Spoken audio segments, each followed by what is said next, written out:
fun to see them on their learning journey and see some learners move quickly through things, see some learners struggles in different areas, and where you're not all trying to get everybody moving at the exact same time.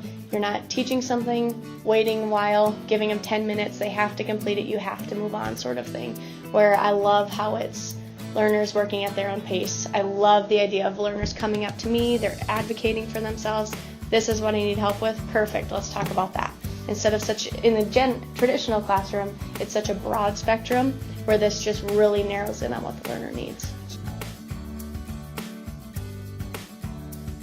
Definitely a process. And when we start with the habits of mind, the first 10 days or so, huge for the learners. You build so many soft skills, and the learners have done an awesome job at being more comfortable around things. They know that they can come ask you one-on-one or in a small group rather than raise their hand in front of a ton of learners. Now, some of our most shy learners are the ones that are constantly raising their hand in front of all 94 learners. They're the ones that are constantly asking questions, and more so than some of the learners who, in the past have been the ones to raise their hand. Now, kids come up to you, or you call kids up, and you're talking to them at their level, you're talking what they need, you're talking a little deeper than what they need just to kind of get that area, and you're teaching so much more in the small group. It means it's so much more meaningful for the kids because they're wanting to learn it, they're coming to you, they're seeking to you, so that when you're talking with them, you're talking with them, not at them anymore. For me, that was tough to get, but until you're in the classroom and you see it and you see how much more meaningful those conversations and discussions are, and the learners are leading the discussions half of the time because they're curious about it and they want to know because it will only help them to build on. Misconception. They know that parents know that every learner has an iPad and they think they're just glued to that.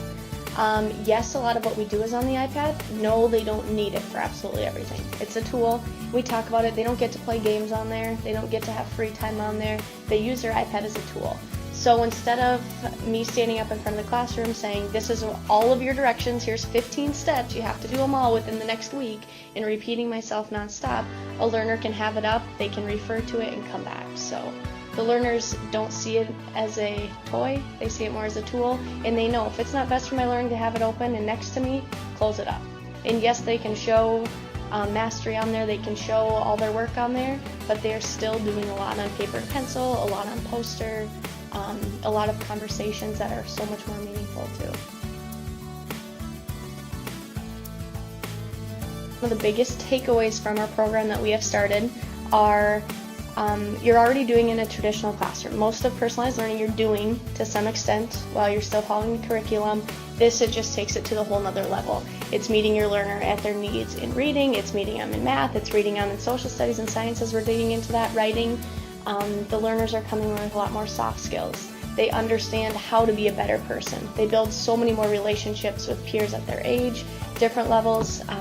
Community, we work a lot. Learners are self-advocating for themselves. It's real world things going on, like what you see in a workforce, now in an elementary school.